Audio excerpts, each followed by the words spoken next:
Assalamu alaikum, my dear brothers and sisters.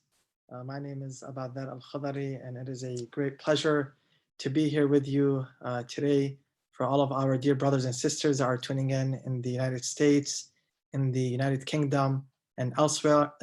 Thank you for tuning in, and we look forward to a very productive session with our respected scholar, Sheikh Shabbar Mehdi, and our respected lecturers and speakers, Jalal Moughania, Sayyid Shabeer Kirmani, Haj Wissam, Bazzi, and also we will be joined shortly with Sheikh Ahmed Bazzi. I am also pleased to be with my co-host, Brother Muhammad Baqir Alobaidi. Inshallah, we look forward to a session where hopefully we will have the opportunity, after listening to our wonderful speakers during the holy month of Ramadan and getting a lot of insight about them and about various topics in religion and spirituality and ethics. Personally, anything and everything that can help us grow in this holy month, inshallah, tonight is an opportunity for us to learn more about them, about their background, and also to get more insight into their sessions and what was behind the different topics and presentations that they gave, and finally practical takeaways and different things that we can take with us post-Eid that can hopefully help us keep the momentum going, so inshallah we can continue to journey on in our pursuit for self-betterment. The holy month of Ramadan is not the end of it, inshallah. It's the start, and it was an opportunity for rejuvenation and for a renaissance within. And inshallah, the speakers will highlight practically some of the reflections and takeaways that we can walk away with after the holy month of Ramadan. At any point, if you have any questions or reflections, please feel free to share those with us. We are live, so inshallah, we will take your questions and we will get the insight from our respected speakers. Ahsantum Sayyidina. Thanks for the intro, and welcome to everyone that's joining, inshallah, around the world. Alhamdulillah, of course, the situation that's occurred over the last few months has been one which maybe wouldn't have been ideal for such a period where we like to come together at the mosques, at the centers, to commemorate the Ahl Bayt alayhim salam and to join with one another in this blessed month. But alhamdulillah, thanks to the partnering organizations who have been working together throughout the Shahr of Ramadan, we've managed to put together, alhamdulillah, an extensive program for everyone to benefit as much as possible and to get a wider and broader experience throughout this month as we could. So alhamdulillah, I think just because of the work that's been put in, it's worth just mentioning all of the different organizations and centers across the world, predominantly the US and the UK, who have been partnering in this program. So those are in the UK, Arkan Network, Babul Ilm, RUS Manchester, Wali Al Asr, Ja'fariya Foundation, MKSI Leicester, the Islamic Society of Wales, KSIMC of Birmingham, Jami'at al-Muntadhir, Masjid Imam Ali, Muhibban Youth, the Zainabiyya non-profit, Imam Ali Masjid in the US now, Florida International University, Al Rasul Islamic Center, Al Kawthar Organization of Buffalo, the West Michigan Islamic Center, Iman, the Shia Ithna Ashari Islamic Jamaat of LA, Mateen Center, and Al Ghadir Benevolent Foundation. So alhamdulillah, we thank all of these centers for their hard work and contributions throughout the month. And hopefully everyone from these centers is watching now and is able to join us for almost a final capture of what's been covered so far in the month with our speakers. Ahsantum, thank you. And throughout the whole month of Ramadan, our respected speakers were able to share some insight with various community members across the world through these various organizations. And inshallah, tonight will be an opportunity to learn more from our respected speakers. And also, it will be an opportunity, and I look forward to it, to get to know them more on a personal level. Before we get right into speaking with our guests here, I would like to introduce them very briefly. We have first Sheikh Shabbar Mehdi, who is currently a student in the Hawza in the holy city of Qom, and he is currently studying and teaching the classical postgraduate Hawza curriculum. Sheikh Shabbar has a BA in Islamic Studies from the Oriental and African Studies. I've had the pleasure to meet the respected Sheikh in the UK at a camp where we both attended.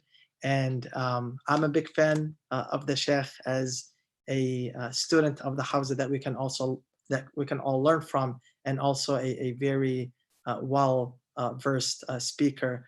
So thank you, Sheikhna, for joining us. We also have Haj Jalal Moughania. Haj Jalal Moughania is a lawyer, public speaker, and an author. He is currently a practicing attorney with the At Law Group based in Dearborn, Michigan, and he is also a trustee with the Mainstay Foundation. I've known Haj Jalal for over 16 years. We go back to 6th grade, and it's been a pleasure to have him truly as a brother.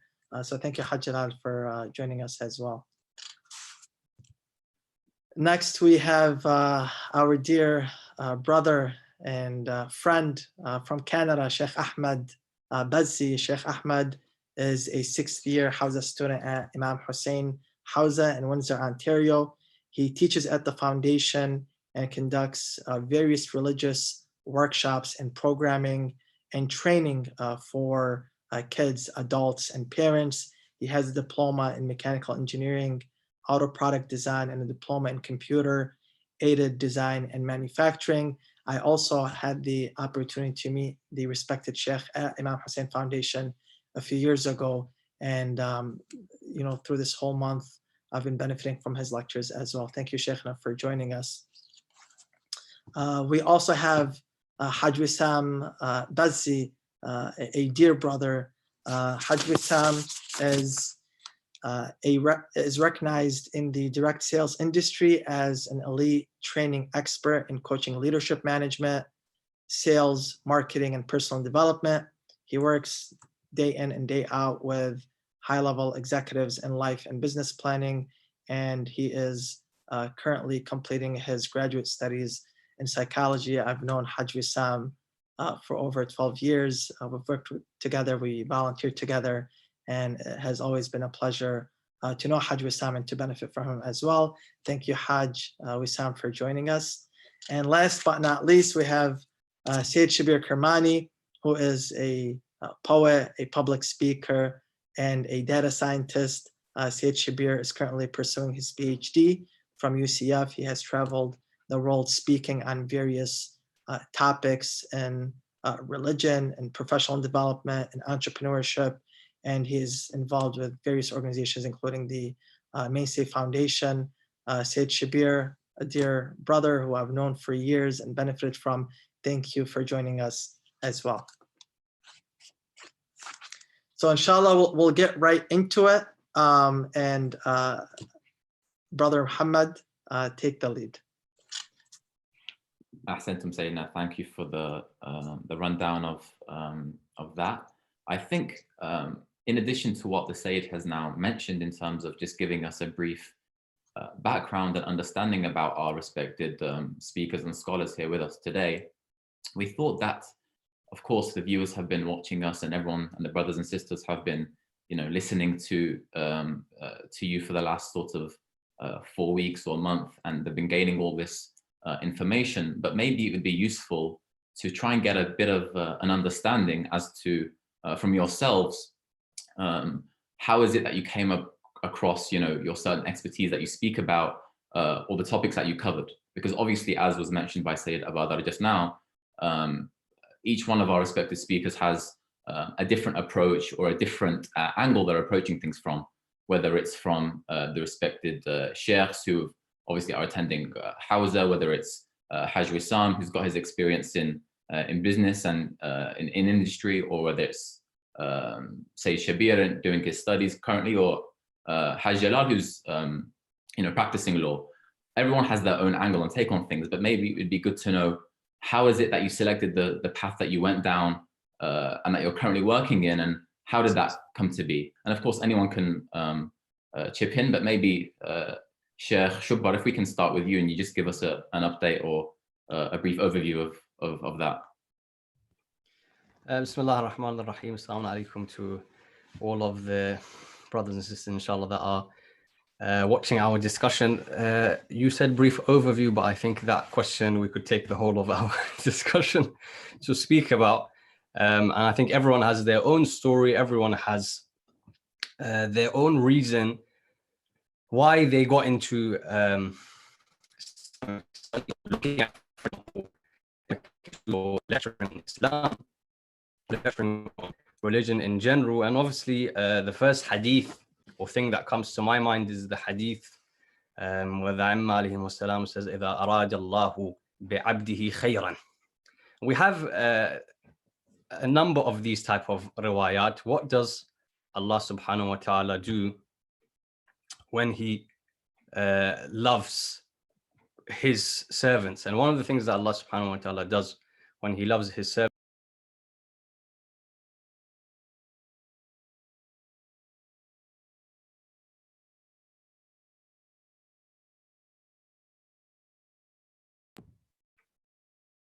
can you hear me okay? Yeah, we can hear you now. Okay. So one of the things that Allah subhanahu wa ta'ala does when he loves his servants is that he pushes them towards the religion and understanding and gaining insight into the religion. And so often people find a change in their hearts. And this is something also mentioned in riwayat, that the riwayah says that the heart of any person is in between the two fingers of Allah subhanahu wa ta'ala, metaphorically.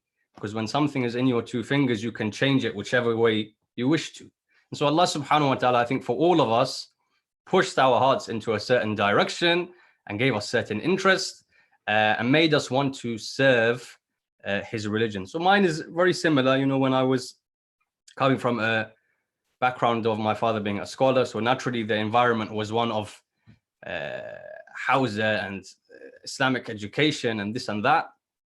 And I remember from a very young age that my mother would sometimes tell me stories of the different ulama and different things that took place with different scholars. And I remember some of those stories. And in fact, I've mentioned some of those stories in some of my majalis.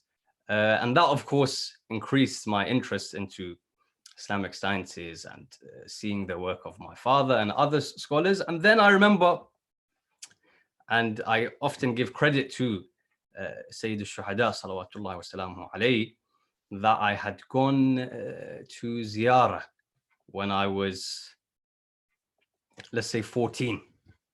When I'd gone to ziyarah, now at that time I had thought to go into maybe another profession and then on the side study Islam, but do something else with my life. And then when I have time, study here and there. When I went and I performed the ziyarah, and I often say and give this example that when we visit someone's house, often you bring a gift when you go to someone's house, but they also give you something. They put something in front of you. When you go to someone's house, they give you at least a cup of tea. So likewise, when you go to the houses of the Imma, في بيوت أذن الله أن ترفع ويذكر فيها اسمه, they give you something. And to each person, they give something different. And to me, I will, alhamdulillah, in my heart was placed the love for ulum of Ahlul Bayt, alayhimus salam. And then from then I decided that everything else will come secondary, and this will be the thing that I pursue first. And it's strange because when you look at the nature of the human being, often he worries about different things. You worry about money and how you're going to live and all of these things. And Allah subhanahu wa ta'ala put a lot of ease to my heart. And I realized, and I still say this today, that one of the most important verses for all of us here is when Allah subhanahu wa ta'ala says, if you help me, I'll help you. And so if we try to do something to help Allah subhanahu wa ta'ala and his religion, Allah subhanahu wa ta'ala helps. And so that's how I got interest into specifically the Hawza And the kalam is طويل, but I'll inshallah leave it there. Ahsantum, Sheikhna, thank you very much. Maybe if we can ask the same question to Haj Wissam, maybe a similar question about how is it that you came to be where you're right now in your line of work, and some of the projects that you're working on, because it's probably a bit unique to what some of the brothers and guests have on the call right now. So maybe if you give us a similar answer.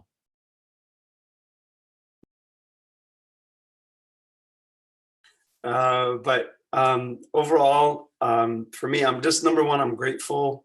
This is just to be like, just on this talk, like in terms of what we're doing right now, to me, it's just a testament to all of us. So I look at you guys as brothers that I'm standing shoulder to shoulder with on the front lines of anything. And I look at speaking, excuse me, I look at a speaker as a person who's on a, literally like, as a soldier. And because you, I need some water, guys, but it's Ramadan. But so on that level, just saying that, I think it takes a lot of courage to identify. Number one thing, it was just finding my own identity. And then putting that stake in the ground and saying, I'm underneath this flag and I'm not moving. And this is who I am as a person. I think that's the number one thing that we're all after. So man arafa nafsa faqad arafa rabba. So on that level, for me, it stemmed from there. But it's truly to the inside. It's the journey to the inside. There's a universe to the inside that you got to go into. And in that universe, as Imam Ali alayhi salam states, there's like, he doesn't state this, but he says you are your own universe in terms of that. But he states that within that realm of your own self-discovery, there's like there's an island that you have to find in that universe, pretty much. And that island is your uniqueness. And I think if, as the Sheikh stated, Samat Sheikh, you have that once you do that, and you're not afraid of the financials, you're not afraid of people thinking, you know, that tell you to go here because of these things. I think that, and if you have the courage to push forward and to find that island, which is like a pinhole in the universe, I think you really take yourself to a whole nother level. So I think the journey is inward, it's not outward. The inside is, the outside is a testing ground for the outside, for the inside. So for me, when I started on this journey, I've held positions as like the VP of business development for some, you know, multi-million-dollar companies, let's say. And on those levels, you kind of see a different world. But for me, if I were to tell you the essence of what I wanted out of life was, there was one, I was actually doing a acquisition for a one of the shows, and it was about Nahj al-Balagha. And for me, I didn't even know, to be honest with you, what Nahj al-Balagha was. I had no idea. And from there, I'm just sitting there, and I just remember I'm just watching the Sheikh present. And I swear to you, like my whole body just changed at that moment. I don't know what happened. I don't know what, to me, I can't even explain to you. But ultimately, as I was taking notes, because I had to take notes for the acquisition of when to edit the show, as the Sheikh also stated, it's the heart and it's that connection. And I think if you find that within yourself, I think you can become the most powerful person on the face of this earth.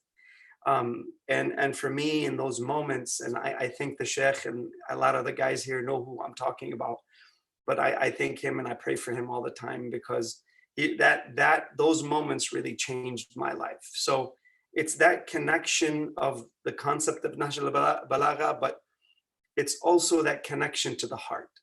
It's one thing to know about something, it's another thing to feel something. And I think emotions are earned. And once you earn that emotion and you connect your heart properly, that's your navigation system. Because behind Nahj al-Balagha is Rasulullah sallallahu alayhi wa alayhi, then Allah Azza wa Jal, and that's the road we've all taken. So I appreciate you guys in terms of what you guys have done as well. And I'm honored again to be on here with you. So thank you. Ahsantum Haj. For those in the UK that maybe aren't as familiar with the work of Haj Wissam, I think just that those 2 minutes of insight would give you just a glimpse into some of the pearls of wisdom that we can gain from the Haj, inshallah. So definitely after the program, you can see if some of his other work on Instagram or Facebook. It's definitely worth a watch. I think it's just worth noting and mentioning that throughout the program, both in the US and the UK, we are looking to field as many questions as possible. So if anyone has any questions, then please do send them to the phone numbers which you can find on the poster. Alternatively, you can stick your questions in the comments of the YouTube pages. And if you're commenting on the pages of the individual centers, then the centers can inshallah forward the questions onto us or private message the centers or the Mainstay UK or US pages on Instagram as well. And inshallah, we can try and field as many of your questions as possible. We have a few flowing in now. We'll get to them in a bit. I just want to dig a little bit deeper into some of the backgrounds of the speakers. And I guess building on what was said by Samahat Sheikh and Haj, one thing which we can see, especially from, for example, say Shabeer's series, was a sort of crossover between what we consider to be, Western academic subjects. Say Shabeer, you touched upon economics, philosophy, business, marketing, but you also link that into, the more traditional things which we associate with the centers and topics which we commemorate in Shahr Ramadan. So I guess I would say, are these different areas that you're talking about distinct? Can someone, have multiple pursuits in their life that they take and have that multidisciplinary approach? And if you were to try and, want to do that and be, rounded across different areas, how would someone, starting out want to approach that? Maybe based off of your own experiences and thoughts. Assalamu alaikum, everyone. It's always a pleasure to be with the brothers, either virtually or in person. We'll do it virtually this time. I think it's a really, really important question. It's a really pertinent question. It's one that's really near and dear to my heart. I think the Sheikh can comment on this, but the way I see it, knowledge is divided in my mind. Of course, there's Islamic sciences, there's the Quran, and those have tremendous value. But if you ask me personally, in my heart, it's knowledge is either qurbatan ilallah or not. It's either taking you to Allah subhanahu wa ta'ala or it's not. It's either and that changes the whole paradigm when you look at it that way. So when I'm in biology class, or I'm in my physics class, or I'm in an economics class or law, I'm thinking, how does that relate to my Lord and my Creator, right? And how does that help me get closer or not? I mentioned this in one of my actually last lectures on Amir al-Mu'minin as a paragon, as an example for how we should be in our lives. And there's a very beautiful example, or a very beautiful narration, where he's in the vicinity of the Darul Amara, in the courtyard in the middle of the night, and two of his companions see Amir al-Mu'minin in a state of weeping. And he states that it's a long tradition, but the crux of what I want to highlight is that the true spirituality lies in love of Allah subhanahu wa ta'ala. And ultimately, everything that I do is for him. Either I get upset for him, I love people for him, I get angry at people for him, all of that. And that's how I see knowledge as well. And this is not just from me, by the way.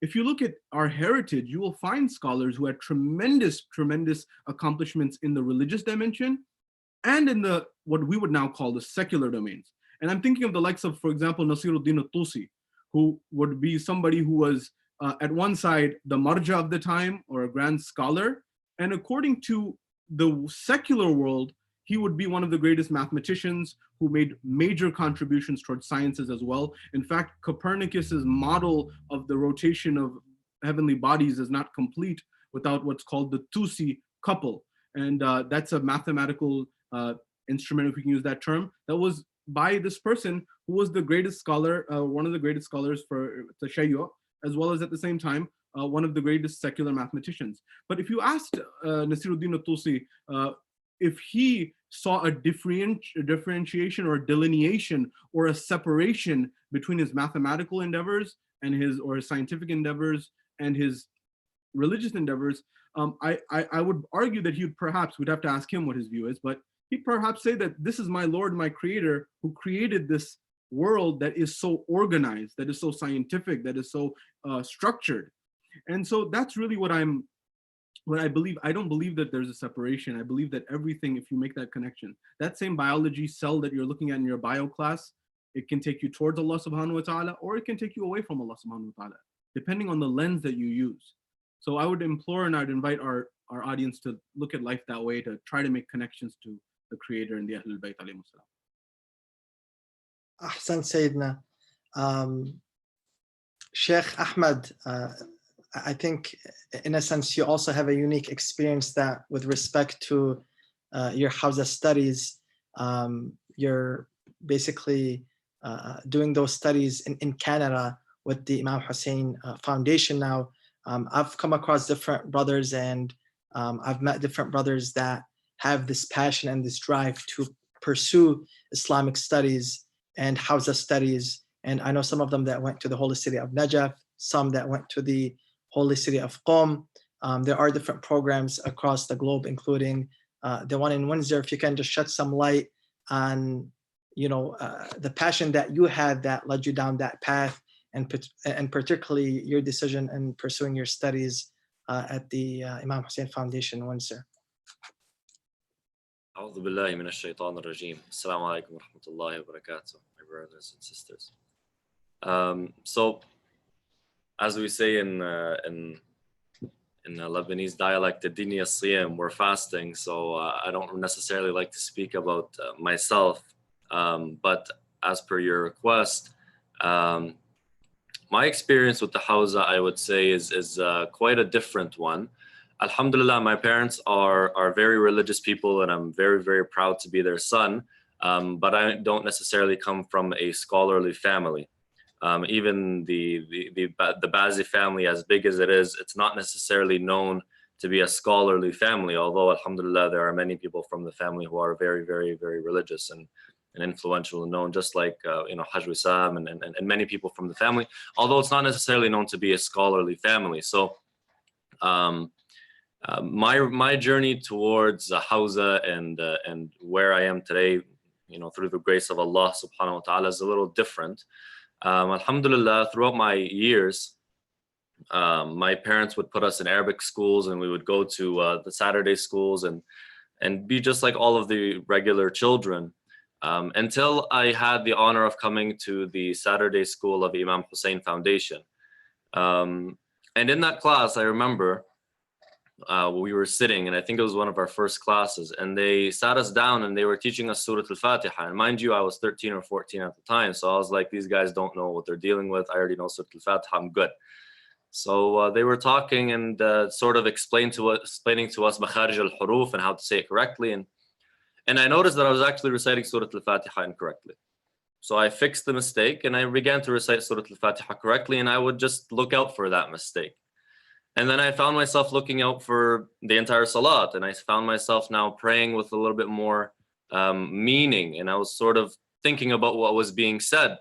And subhanAllah, that was the little doorway that I went through, and it sparked interest in other things. So then I began to come during the week to the different classes that were held in the Hawza here for, just anybody that wanted to learn. And I found myself here every single day. So I was like, you know what, why don't I step into one of the Hawza classes that are being held? I stepped in and I never came out. Alhamdulillah Rabbil Alameen. I'm here, as they say now. So it's a testament to the famous quote, whether it's a hadith or it's a famous quote that is known amongst the community. Anta turid wa ana urid wallahu yaf'alu ma yurid. You desire, I desire, and Allah subhanahu wa ta'ala does as He desires. And ultimately, this is an honor for myself to be sitting here in the Hawza, and it's a testament also to the to how progressive our communities have become, and not just how progressive they've become, what benefit the mu'assasat, the institutions actually bring about in the community, what they actually provide, and the fruit that they bring about. That I wasn't somebody that even thought of going to Hawza and speaking one day. And alhamdulillah rabbil alameen, now I'm amongst you, and that itself is an honor. So it speaks of what our institutions can produce and the products that it can really produce from people that are in the community just wanting to learn. So it really does highlight that. Alhamdulillah rabbil alameen. Alhamdulillah, ahsant. Haj Jalal, given your experience as a professional, as a practicing attorney, and at the same time serving the community as a speaker, as a mentor for a lot of youth that I know, some people might ask the question, at any point, do you have a conflict in terms of, at one point during your day, you might be in court, and at another point, you're talking about religion, you're talking about ethics. Is there a conflict? Have you had certain points where maybe you question whether both can coexist effectively? I think that's an excellent question, and I think just the virtue of having this group of people come together as lecturers, as speakers, talking throughout the holy month of Ramadan, and sharing different perspectives on things. It's amazing how much you can learn from different perspectives. So that's one thing to keep in mind.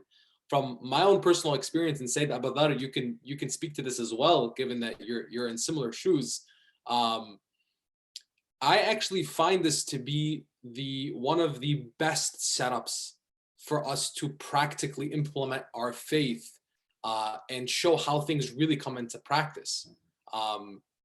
Be it in the position of being a professional, being an academic, being a business owner, an entrepreneur, whatever it may be. Allah subhanahu wa ta'ala expects from us to be able to implement our faith and be faithful people with the conviction in the truths that he has given us through the Holy Prophet Alobaidi alayhi salam, and by being who we are, right? I don't need to change my profession or my business in order for me to be a faithful person. Of course, if the business or the profession is in direct conflict with the faith, with the Sharia, with the laws, then that's a different issue. It's funny because as an attorney, I know a lot of youth that have come up to me throughout my span of speaking and practicing as an attorney, and some find it like, how are you an attorney and a lecturer at the same time? How are you, in this domain of community service and leadership, and at the same time you're a lawyer? Most people, their impression of what a lawyer is far from these, ethical standards or the impression, the stigma, whether it be from movies, shows, things that we've been, exposed to. Even, some youth will come up and say, Hajj, but isn't being a lawyer haram? And point blank, no, it's not. It's not haram. In fact, I always like to defer, specific questions on jurisprudence, especially if they're, detailed or something that I haven't, looked into. I always say, go speak to the scholars, go look into this, or go to the Risala Amaliya and see. For example, a code of practice for Muslims in the West, based on the rulings of Grand Ayatollah Sayyid Ali Sistani. There's one of the questions in there that says, is practicing as a lawyer, as an attorney, is it permissible or not permissible? And the answer is point blank, it is permissible so long as you do not lie, cheat, deceive, etc., etc. And it adds a bunch of things that essentially are the same thing for any practice, for any professional, right? So you can be a doctor so long as you don't lie, deceive, cheat, etc., etc. You can be an engineer so long as you don't lie, cheat, deceive, etc., etc. The same applies across the board. In fact, it's in some of these fields of practice that we can find ourselves redefining the roles that we have as leaders in our community, redefining it and kind of reconfiguring the paradigm in which we see the world. one of the reasons why I became an attorney is I wanted to understand the way systems work, right? I wanted to get a better understanding of the way government works, civic society works, laws and regulations, the way they affect people's lives, companies, organizations, etc. So when I said, hey, I want to become an attorney, it came from that aspect, right? This desire to learn the way, hey, how does the world around us work? Also inspired with that in conjunction with this desire to serve the community, serve our faith, serve our school of thought, is this principle of that Hajj Wissam actually mentioned earlier, going off of what Sheikh Shabbar mentioned, which is, man arafa nafsahu arafa rabbah, whoever knows himself knows his Lord. This journey that each and every one of us has in this desire to better understand ourselves in this pursuit of being servants of God so that we can better understand Allah subhanahu wa ta'ala, that guides everything that we do. And subhanAllah, as Sheikh Shabbar was speaking, a verse in the Holy Quran came to mind that my brother mentioned to me a very long time ago. And we were talking about, as youth, we're talking about verses of the Holy Quran and what has an inspiration in our lives and what's your favorite verse from the Quran, if anybody's ever asked you that. One of those verses was, وَهَلْ جَزَاءُ الْإِحْسَانِ إِلَّا الْإِحْسَانِ, right? And is the reward of good anything but good? And that's looking at with Allah subhanahu wa ta'ala and the way we look at the world, the paradigm that we fit ourselves in is do good, be good. The only reaction to that goodness is inshallah going to be goodness, and the one who gives rewards and the one who gives is Allah subhanahu wa ta'ala. So positioning ourselves constantly and reminding ourselves, whether it's professionally, career-wise, your business, things that you're struggling to do, aspire to be that best version of yourselves in whatever context you find yourself in. And I learned this personally in some aspects, the hard way. I had to be reminded of this. God will take care of you. As much as you strive, as much as you do, as much as you work hard, at the end of the day, you'll find that Allah subhanahu wa ta'ala, if you have your intentions in the right place and you're reminding yourself consistently of your purpose and the bigger picture, Allah subhanahu wa ta'ala will take care of you in ways you've never imagined. Ahsant Haj Jalal. So we'll start with the questions from our viewers. I will direct the first question to respected Sheikh Shabbar. Sheikhna, the question is, when the viewers are listening to you and benefiting from you or any of the other speakers, and of course each person has their unique background, what they see is 30 minutes, 45 minutes, an hour. That's the length and the duration of the program.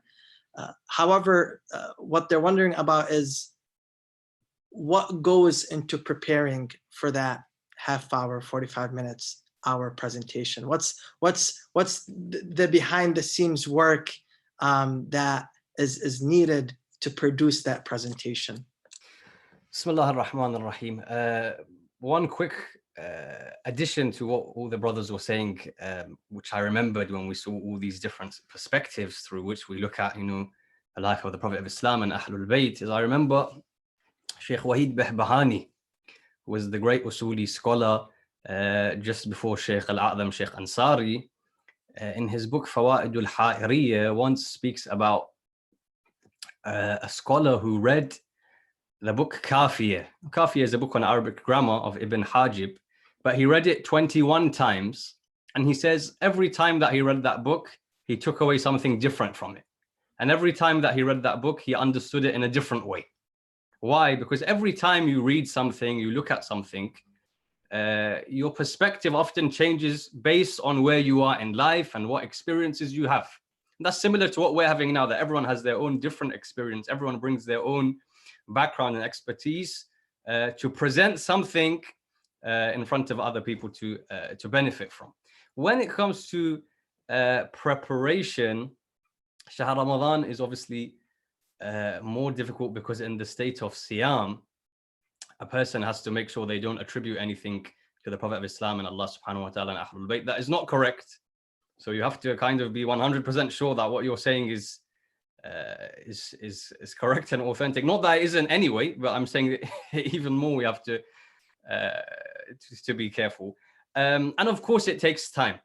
It takes time because the religion of Islam and the teachings of Ahlul Bayt alayhimus salam are very vast. You know, someone once asked me, why does it take someone in Hawza 18, 20 years and he's still studying jurisprudence? Why does it take someone so many years and they're still classified as a student in the Hawza? And some young people who were, you know, from the West, they complained. They said in a university setting, after a number of years, let's say after you've reached your PhD level, whatever, post-doctorate, you're able to give your own opinions. So why isn't that the case in Hawza? It takes them years upon years upon years until they can give an opinion. And that's because we have so much knowledge. We have so many different perspectives. We have so many different ways within which I can look at a certain thing. And so because we have so much material, because ulama have done so much hard work to compile books of riwayat, books on any topic that you think of, it then of course takes time for us to go through that material, to see what is useful, what is beneficial. And to be honest, personally, I have, for example, a set time that I know that this is just Hawza time in the year. Because Hawza normally, for example, after Arba'een until the end of Sha'ban is just for studies. So I don't travel, I don't go anywhere, I don't accept, you know, anything to do with speaking. I'm there. And even in the summer, then the Hawza of Najaf, for example, opens for a few weeks, or about a month in the summer. Hawza of Qom also. But in the summer, we have, for example, Shahr Ramadan nowadays, or Muharram. But even in that time when I'm, you know, sitting and waiting to go to class, I still think about something that I can recite in Shahr Ramadan. I'm still thinking about something that I can recite in Muharram, even though it's 6 months away, even though it's maybe 1 year away. I'm still gathering information, thinking, trying to present something in front of people in a way that is interesting to them, that they're able to, you know, digest it. And I've always said the best doctor is the one who gives medicine without people realizing. So it's not just gathering the content, it's how to, and the respected speakers and scholars will be able to attest to this, is how to present that information so someone actually listens to it. And so it does take time. Of course, it does take time. I remember one Muharram, as soon as I finished on the day of Ashura, you know, you have a day full of majalis here and there. I came home and I started thinking, what am I going to speak about next year? Because certain topics, they require a long time of preparation. Certain things we can't find. You know, certain times you've thought of a question and you look in this book and that book and you ask this person and that person, you can't find an answer. So it differs, but sometimes depending on the topic, the time span can be very long. But generally speaking, it takes obviously a few hours per lecture to read that material that has already been prepared from beforehand. You know, material that we already have. It takes a few hours to get it together, to reread, until we can put it in front of the dear brothers and sisters. Ahsantum, Sheikhna. I think that was an insightful answer. And I think that the length at which, you know, you have it in your mind as to when you're going to prepare or what kind of topics you want to address is very poignant, because I think sometimes people have the impression that, you know, the night of or the night before you scramble your brain and you think about what it is that you want to put together, but really it's a culmination of the work that you've specifically done for the lecture, of course, over the last, you know, few weeks or months, but then the years of hard work and study that you put in likewise. So ahsantum. I'm going to field the question here now from one of the viewers in London. So this question comes from London, and the question is, what differences can you see from the UK audience than that of the US/Canada audience? And why is the North American audience ahead? What do they mean by ahead in the question? I don't know, but why is the North American audience ahead of the UK? I think probably given the amount of time, say Shabeer, you've spent in the UK as well as the US, you might be best placed to give us some insight on this. I guess ahead is a very arbitrary or subjective term. It can be defined a lot of ways. But usually they say the grass is greener on the other side, right? They may think we're ahead, we may think they're ahead. But in my time in the UK and US, I think, we're products, and this came up in the lecture series, and I'm sure a lot of the other brothers also, from the ones that were able to pop in on the lectures, which are phenomenal from the dear brothers. We are products of our environment, like what is true in the general population of the United Kingdom and what's true of the general population in the United States, you'll find many times reflected in our own communities. I'll give you an example. From the perspective of sociology, which is the study of societies, the United Kingdom and Europe at large is much more atheistic than the United States, for example. The United States is the most religious developed country in the Western Hemisphere. And so you'll see that reflected in our communities as well. Well, there's a historical background as to why that happened. Well, the number of wars that took place in Europe due in the name of religion led to an environment where the general population began to say, well, let's throw the baby out with the bathwater, essentially. So let's get rid of all of religion in hopes that there will be no more violence in the world. Well, the World War II, World War I, World War II, and the 20th century showed that wasn't true. That if you remove religion, violence doesn't eliminate. Violence continues in nationalism and many other forms. So a lot of the questions in Europe and in the United Kingdom surround issues such as theism, God existing, not existing. That's a very, very popular topic there. Does God exist? Does God not exist? And you see that on public forums. So you see that in the news, you'll see Oxford debates on this. You'll see a lot of that going on in the United Kingdom. In the United States, most people are very religiously inclined, or like God is something that people are very close to. That dynamic is shifting a little bit in certain areas. An example of that is atheist shoes, which started in Germany. The first place that they look to expand, this shoe company that has atheist written on the sole, because marketing identifies, comes back to everything being connected, at least in my mind. Marketing is about values, and the value that they espoused was atheism. Well, where after Germany, what was the first market that they went to after they conquered the German market? They went straight to California. So within the United States, you also find that it's not monolithic. The questions and the views of the communities within the United States are not the same. The communities in California many times will be reflective of their environment. Their environment of the state of California was just generally more liberal, and people had a migration in the 1800s from the eastern part of the United States towards the western part of the United States. And those people who migrated many times were people who were considered pioneers or cowboys, if you will, people of this nature.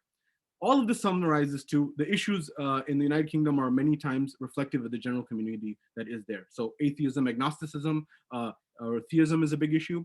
But there's another challenge in the United Kingdom that I noticed, which is because in the United Kingdom, the communities are so concentrated. Like, let's look at London. You have so many, you can get from one end of London to the next, although it may take a lot of time because of traffic and things of this nature. But in terms of geographic distance, it's not as much. The United States is very, very distributed. So the second challenge that many of our brothers and sisters in the UK faces, there's a huge debate circuit, or a lot of the Shia perspectives are being questioned by other Muslims within Islam, the other perspectives of non-Shia communities, the Hanafi school, the Maliki school, the Shafi'i school, the Hanbali school, or for example, the Barelwi school, the Deobandi school. And so a lot of this becomes emerging as well. I noticed this when I was speaking in some of my lectures. So in the university, many are challenged about, why do we believe this? And so there has to be a narrative around that. In the United States, you find a lot more differences on that front. And so there's a lot of things that are really, really great. I think there's things that we can learn on both sides, but God centricity is now emerging and more, especially on the coasts. But a lot of the issues that the Shia community in America is trying to figure out is, how do we, for example, shed this Islamophobic image that's popular in the media, for example? And I think that goes both ways as well. But also, how do we develop spirituality? These are big questions that are emerging. That's why, because people feel a big void. In America, we have a big culture of entrepreneurialism. And that's great on one side, it's beautiful on one side, but the challenge that emerges from that is, it puts entrepreneurs on a pedestal, the ones who make it. And that doesn't necessarily mean that that's virtuous or ethical or anything of that nature. So people get successful in entrepreneurship in America, but then they feel empty a lot of times. They're like, I feel this emptiness. And that's where they're looking to spirituality and many other things for meaning. There's a lot to be said, but I'll leave it there. Ahsantum, Sayyidina. I think, I think you could go into a lot greater depth about the differences between the two, but that's a good snapshot of the situation. A couple of other questions that we've got here from London, UK, and Manchester, UK as well, is if I'm, a person who's trying to, improve my religion, I'm trying to learn more, I'm trying to increase my knowledge, what are some of the things that I can listen to, and what are some of the books that you'd recommend reading to sort of increase my my knowledge and my understanding of the religion and my core fundamentals? Sheikh Ahmed, I think maybe you'd be well placed to give us some insight on this.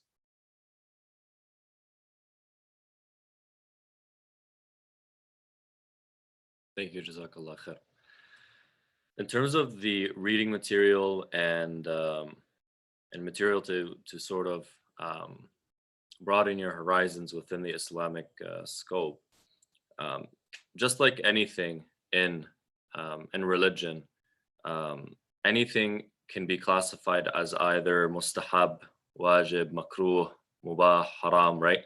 Any action that you do. Similar is it when it comes to knowledge, right? Now this person is obviously asking about and broadening their horizon within the Islamic scope. So more or less it's between wajib and mustahab, right? So knowledge itself is also split into the same way. There's wajib knowledge and then there's mustahab knowledge. And I find that a lot of the times, this is especially within Islamic religious people and religious families and communities, a lot of people, they come and they say, well, what can I read?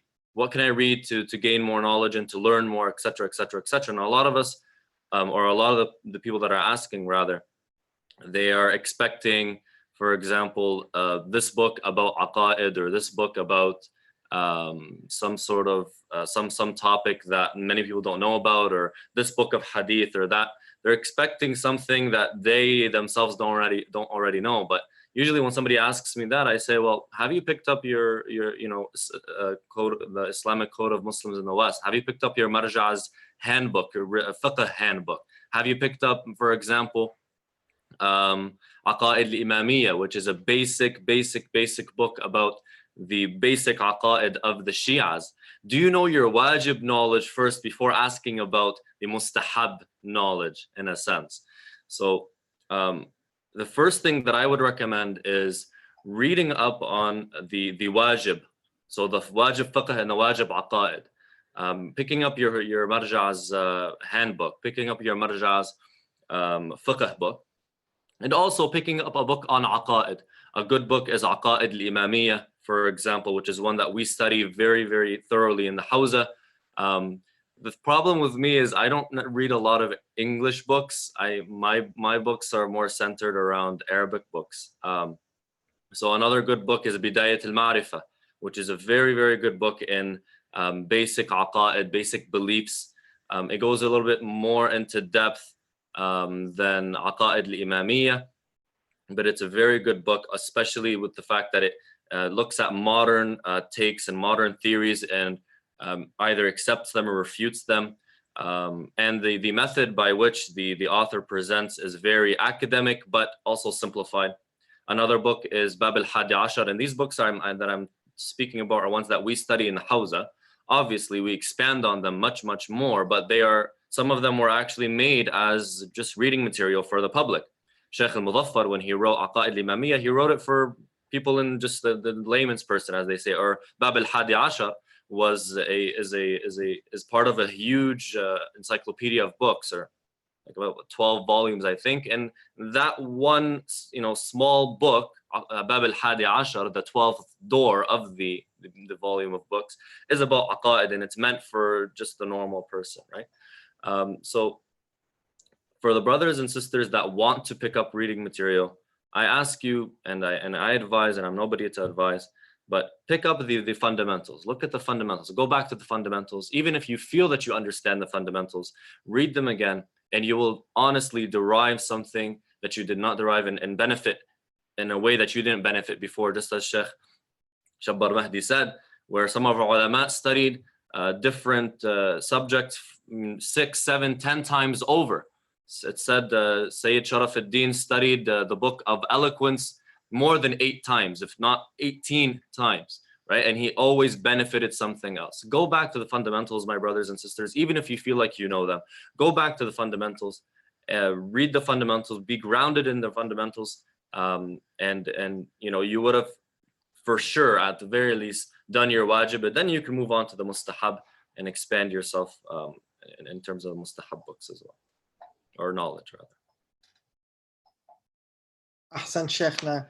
I have a question for Hajj Wissam, and in fact I had a discussion last night with one of the brothers regarding this over a cup of coffee, which sounds really good right now. So Hajj, the question is, especially, we're almost there, couple of hours.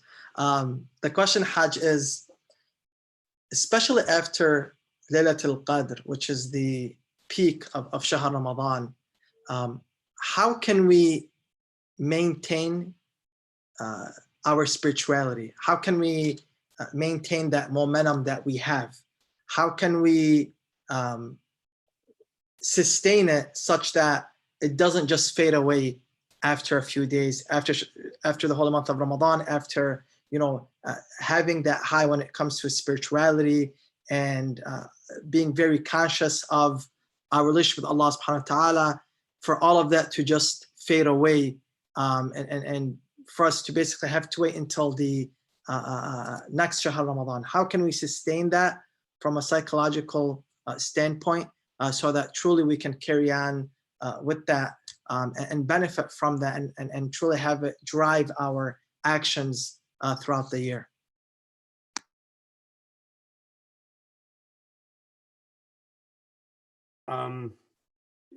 You gave me the heaviest question you put on my shoulders, Sheikh. When I throw this back at you, you know, Sheikh, I give it to them. But I'll try my best to answer. Again, Sheikh Ahmed, it's a pleasure to see you, man. I haven't seen you in a while, so I just want to say that, and say Shabeer also. It's just great to see you guys, and I think this is a great idea just up front. So thank you guys for putting this together. Overall, as the Sheikh mentioned, you know, and I love that hadith, I'm going to steal it from you, Sheikhna, is that, you know, the heart of a person is in between Allah's fingers. So I think that's beautiful. And there's another, there's a Quranic verse,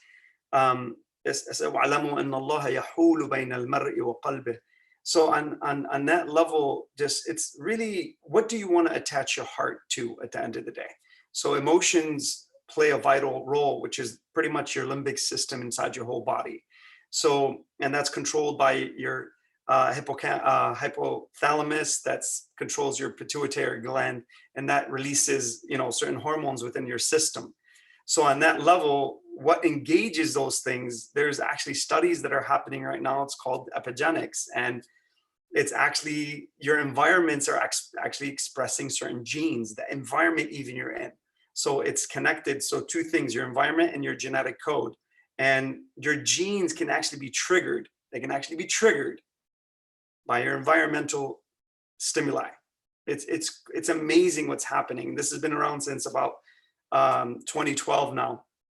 But just to kind of just lay that out, then say to you, how do you maintain? So if you are this kind of person that you know your heart is at risk, the shaitan is after your heart and Allah is after your heart.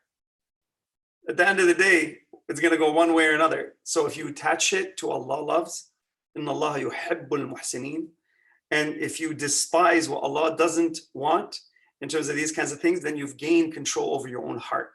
So I'll give you five quick stages in terms of, this is a whole presentation. I'm going to give you literally like 2 minutes. But there's 5 stages that you really need to adhere to.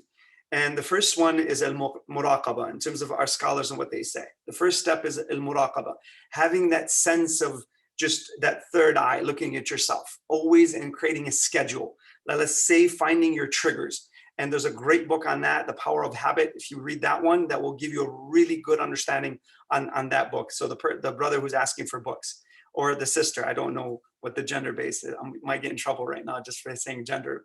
But at that level, that's the first level. So al-muraqaba. The second level, al-muhasaba. So you take it up. So now you develop this, you find your triggers. Now you have to list them down and see what the causes are. What is that? Now you're going towards a subconscious wiring, where you're going into your subconscious code. You're shining your flashlight of consciousness on your interior, which is your subconscious code. And this is where the mapping really starts. And you can even go into understanding yourself at a whole nother level. And Rasulullah sallallahu alaihi wa says, "Man lastu minna man la yuhasibu nafsuhu kulla yawm." Okay, so on that level, you have to, every day you have to take account of that, take account of those actions that you go through. And there's a whole psychological level there, but I'm not going to get into that. Third level is al-mu'ataba. Now, let's say you commit the sin, you've gotten yourself there, okay? And this is how to maintain yourself. If you're talking about maintenance, I'm giving you a whole regiment here in terms of what you can take with you. Al-mu'ataba is now you've committed the sin. And let's say you've gone against what Allah wants. Now, Imam Ali alayhi salam comes in and tells you, "Ataytuka," it says in Dua Kumala, "Ataytuka ya Rabbi, mu'tarifan, muniba, munkasiran." You go back to Allah, you submit your heart, you go into sujood, your heart goes into sujood. Not your physical body, your heart goes into sujood. It's a completely different experience. Now, when that happens, that remorse is a mercy from Allah. If you hold that remorse in your heart, that's a mercy for you. So hang on to that. So if you commit something wrong, go into that remorsefulness aspect. If you can maintain just that step, I think that's so crucial. But you have to realize what those steps are before. So fourth level is al-muharaba. Now, getting yourself to where it's such a you know what you have done wrong, and you're going now against yourself. Now, I want to give you something here really quick in terms of the psychological aspect. Guys, neurons that wire together, fire together, bottom line. And let me show you how. So I love when a person comes up to me and they tell me like, you know what, I'm going to do everything I want right now. And in 20 years, I'm going to go to Hajj and I'm just going to be forgiven. You know, I'm sorry, you know, you're not going to even know what Hajj is in 20 years, because if you continue on the path that you're going, you will not know it, because don't do the things you don't want to become. Don't. And you are going to become that person. So what happens with neurons is there's a presynaptic and a postsynaptic side, but how that works is the more you do something, you're actually hardwiring yourself. And this is how. So a neuron from the postsynaptic side needs voltage to actually trigger action potential. But from there, here's what happens. Bottom line, this is al-muharaba right here. So inside your brain is the fight. And watch how the dopaminergic streams actually happen. So on that level, once you fire this once, twice, 3, 4, 5, 6, and you keep going with the habit, and let's say it's a bad habit, here's what happens to you. It takes the neuron now less voltage to fire. It sends more neurotransmitters across the synapse. And on the other side, the postsynaptic side, it actually triggers and it creates proteins which turn into what? More receptors.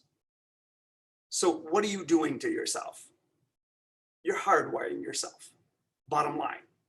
That's how it works. So if you think you're going to be able to eradicate that neural circuit out of your brain, just like tomorrow, I'm just going to turn it off. It's okay. I got it.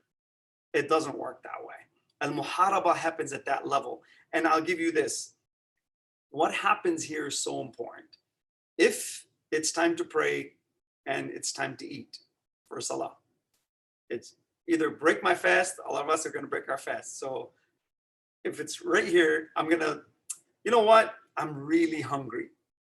And my stomach is just telling me, just go after this. But on the other side, what? I want to pray. I want to pray before I break my fast. Really check your heart there. Where is it going to? Am I longing to be in sujood? Am I longing to be with Allah? Or am I longing to be with my hamburger? It's up to you. You know, it's really, you can't lie to yourself there. You can't. It's impossible. It's like you check your own heart when you're about to make that decision. But guess what? Here's what happens. You either get spiritually high or what? Your stomach gets high and you release the dopamine in terms of the stomach aspects of those aspects. But here's what happens with and I'll give you the final stage. At that level, whichever thought you allow to win actually gets a dopamine kick. And it gets stronger. And it becomes a part of you further. And whichever thought you allow to lose, it actually gets weaker. Really think about that. And on the last level, so go through that muharaba, fight yourself there. The last level is al-muwadaba. Now maintaining and making sure that what? You get yourself constant with the new neural pathway, which is now creating, instead of eating the hamburger, you pray and you feel so great as you eat. So hopefully that answers your question. And I'm sorry if I took a little too long. Ahsant Haj. I wanted to actually chime in real quick, if you guys don't mind, with you guys mentioned books, and I think alhamdulillah one of the things that we're all passionate about here is books. I'll tell you from my personal journey, as a youth, I was not much of a reader. In fact, throughout my college experience, I was able to kind of get by and get great grades by compensating with my writing, but not necessarily spending too much time on reading. I'd read a little bit, get a gist of it, and then be able to talk about it a lot. It wasn't until I was challenged by some of my mentors to really take up reading so that I can deepen my knowledge base and give myself more substance. Not necessarily for sharing with others, but first and foremost, for me to develop a sense of substance and a knowledge base for myself. So I think one of the most important things to acknowledge and consider is when you're looking to learn and share with others, the most important aspect of that is learning for yourself. So anytime I get up, for example, to give a presentation, I don't talk about things that I don't know, first and foremost. Secondly, it's a journey of me sharing what I'm trying to learn myself. It's a journey of me expressing this coming to closer to the knowledge of whatever subject we're discussing, and then sharing it from a humble perspective of, hey, this is something I've come to, I've understood, I've learned, and I wanted to share with my brothers and sisters, my community, etc. Some books that I would include as recommendations, I know Sheikh Ahmed mentioned some of the books in Arabic, but some other books to be of, I believe, a lot of benefit for our brothers and sisters that are English speaking are this series of a series of lessons in Islam by Sayyid al-Hakim. One of the books is The Progeny. It's a highlight-based approach to the lives of Ahlul Bayt alayhim salam. Another one included in that series is the book on Creed, Al-Aqaid. So Sheikh Ahmed mentioned Aqaid. Excellent book in getting a basic understanding of some of the Aqaid of Ahlul Bayt alayhim salam, or the school of thought of Ahlul Bayt. In this series, there's a few other books. Sayyid Shabeer is pulling his copies as well. There's Sayyid Shabeer, do you got practices in there? Because there's practices, there's social affairs, there's Creed, there's The Progeny, Ahsant. What else? I think I'm missing one more. Anyways, excellent series. Yes, that's another book I was going to pull and recommend. The Understanding Karbala, which is based on the original Arabic book for Sayyid Muhammad Sa'id al-Hakim, Faji'at al-Taf. This really book, very good. And Sayyid Shabeer, chime in whenever you'd like to kind of give your perspective on it. I'll tell you, that book did a tremendous work for me in better understanding the movement of Ahlul Bayt alayhim salam, the movement of Imam al-Hussein alayhi salam against the backdrop of history with the rest of the Imams. A lot of times when we're looking at ourselves and our own spiritual journey in gaining closeness to Ahl al-Bayt, so we can ultimately gain closeness to Allah subhanahu wa ta'ala, we think about the tragedy of Karbala, right? We think of the ship of salvation, the light of guidance that Imam Hussein alayhi salam was, but often misunderstand his movement as something that was different than the rest of the Imams, when in fact, it was a continuation of the movement of the Imams before him and would be continued by the Imams after him. How do we reconcile the stance of Imam al-Hussein alayhi salam with the seemingly contradictory, but in reality were not contradictory at all, stances of the Imams before him and after him? Another book that I'd recommend alongside Understanding Karbala would be the book by Sheikh Mehdi Shamsuddin, Hussein's Revolution, also originally in Arabic, Thawratul Hussein alayhi salam. That's in Sayyid Shabeer's hand. Thank you so much, Sayyid Shabeer. And furthermore, what I would recommend is another book. I don't know, Sayyid Shabeer, if you got this as well. This is also good for getting a basic understanding of Shi'ism, Shia history, the history of persecution that was experienced by Shias across history from the beginning with Ahl al-Bayt alayhim salam after the passing of the Prophet, all the way until the modern day. That book is The Shia, Identity, Oppression, and Horizons. Yes, Sayyid Shabeer. Man, you got it all, Sayyid Shabeer. You got it all, man. This is why I love you. We're on the same wavelength. These books are gold. Another book. Naam? These books are gold. Especially the Sayyid Riyadh and of course Sayyid Hakim ones are really fantastic. And I thought Shamsuddin one is really resonating. The lessons of the course of history one is phenomenal. I don't know if you have that one. That one's really, really good. Yes, yes. That was originally Harakat al-Tarikh for Sheikh Mehdi Shamsuddin. Also a very, very beautiful book in Nahj al-Balagha. Haj Wissam spoke about Nahj al-Balagha and that inspiration that changed him. And I'll tell you, I was beside him during that period of time. Just, you know, alhamdulillah, I had those experiences. We a lot of us together had these experiences together in different ways. So that book, Harakat al-Tarikh, or the course of history, a study in the peak of eloquence, again, Sheikh Shamsuddin. All of these books, by the way, are available on Amazon. So you don't necessarily need to hunt down for a bookstore or, you know, a publisher that carries these. You just type in the titles and you can see the books. Some are in Kindle too, right? Sorry, Afwan Haj. Some are in Kindle form as well, right? Yes, some of them are Kindle as well. So some of them you can have just right off of your phone. Another book, since I'm on a streak here and nobody's stopping me, another book I'd recommend is the Marji'iyya, or Marji'iyya, A Candid Conversation, which is a conversation had by with Grand Ayatollah Sayyid Muhammad Sa'id al-Hakim. What's beautiful about this book, and I know with some people, Marji'iyya becomes a sensitive conversation, but really when you speak to our Maraja and you speak to our scholars, it's not really a sensitive one, and it's not even a personal one. And that's the beauty of our scholars, that the whole conversation with Sayyid Muhammad Sa'id al-Hakim, who is a marja and a scholar in his own right, all of his answers, all of his anecdotes, all of the conversation that's had with him is actually referring to the scholars that came before him, right? The experiences of the scholars that came before him. So it's beautiful to see once you really sit down and you speak to our scholars. And this, again, I know we've mentioned in different contexts, the ziyara, the visits that we've had to the holy city of Najaf, the holy city of Qom, and the conversations that we have with our scholars of the seminary and the Maraja. But this book is a great insight to understand directly from one of the Maraja how they view Marji'iyya. Not necessarily who you should follow, or not necessarily the Marja to be followed, but rather from an in-depth look at the questions that we have regarding religious leadership.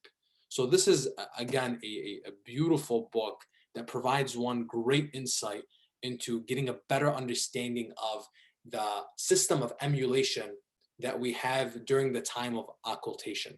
So just wanted to chime in, give a few book recommendations. There's a lot more, by the way, if someone wants to have more depth into these subjects. And again, like my mentors emphasized with me, I'm working on myself. I'm trying to be a better example of this for myself, is you want to learn, you want to gain depth, you have to read, right? It's not enough just to, as much as, we love our lectures, and alhamdulillah, we have a great group of speakers and lecturers amongst us here. As much as it is that we can benefit from lectures, it's not enough to just stop at that and listening, but rather reading is a whole different experience and provides us the depth that we really need. While we're on it, I'm just going to chime in on some secular books. Is that okay? The ones that are an arm's length of me. This one's a really good one. I recommend to say. By the way, Afan, say it before you go into that. Afan, some of these books, because I already know some of the stuff that Sayyid Shabeer is gonna add, and I know Haj Wissam can definitely add some more books, and maybe some the Sheikh can add some more. I may add some more. Sayyid Abathar may add some more. It may be a whole discussion on books. But some of these books definitely go hand in hand with our own personal development and our pursuit of being better versions of ourselves. So keep that in mind, because it adds a lot of depth to you growing as a person, as an individual. Afan, Sayyid, tafadhal. Absolutely. This is a really good book that is by one of the students of Dr. Daniel Kahneman, who won the Nobel Prize. I think two things that are really, three, there's a lot of subjects, but philosophy, psychology, and history. These are very valuable pursuits in the secular domain that will help you in terms of clear thinking. Obviously, everything that should be aligned with the school of Ahlul Bayt alayhimus salam, nothing in contradiction to that. But understanding like how your mind works, as Haj Wissam and the other brothers have mentioned, is very, very, very valuable. This book talks about things like, why does an aspirin that's like 25 cents versus an aspirin that's $2, why does the $2 aspirin work and the 25-cent one not work? When in reality, they're the exact same aspirin. It's just a perception that you have in your mind. And so it talks about not only the fact that human beings are irrational, but we're actually at times irrational in a predictable manner. One which is like very, very, you can actually, said if we can get Sayyid Hussein al-Hakim on the call next time, he really enjoyed this book. He had some very valuable insights. And I think it would be really amazing to get him on the calls. This is also a really good book, really quickly, that I have within arm's length of someone. If you're going through a difficult time, definitely want to check out this book. It's by a psychiatrist, The Road Less Traveled. It can be very helpful for anyone going through trauma or difficulty. And really quickly, last book, or second last book, Poor Economics.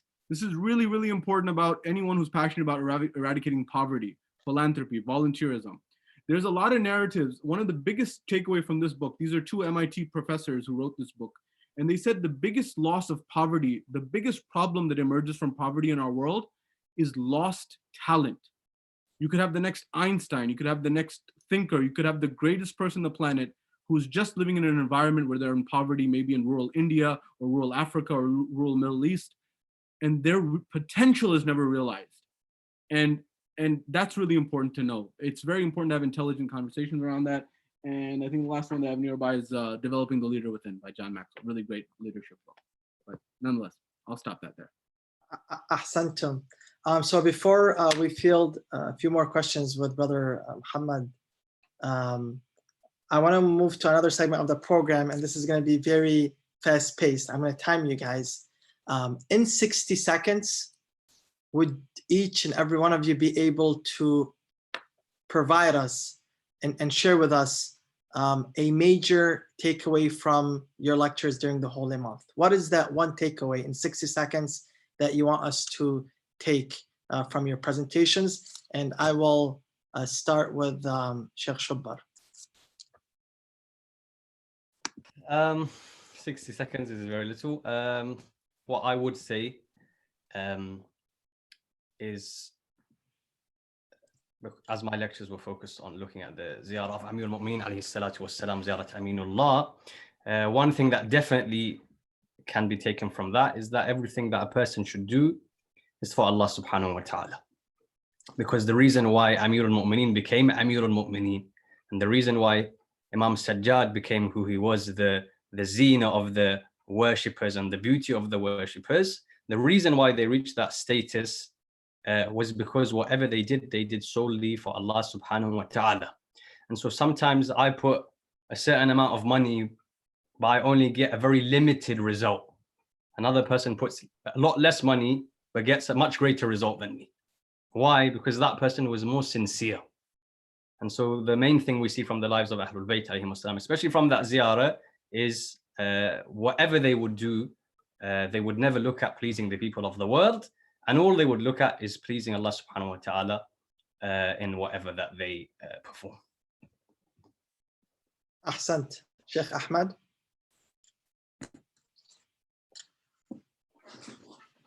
Ahsan Sheikhna. My lectures were, as we said, or as it was on the poster, different topics every day.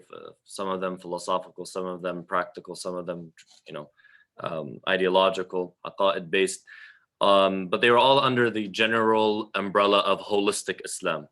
And we discussed holistic Islam in the beginning, having a holistic understanding of Islam, and having a holistic understanding of Islam more or less links to understanding the fundamentals. So I think more than once I said, going back to the fundamentals, going back to the fundamentals. That's more or less what I was pushing, the overall message that I was pushing, astaghfirullah kalimat ana, but I was trying to push in these lectures is holistic Islam, going back to the fundamentals, rooting yourself into the fundamentals.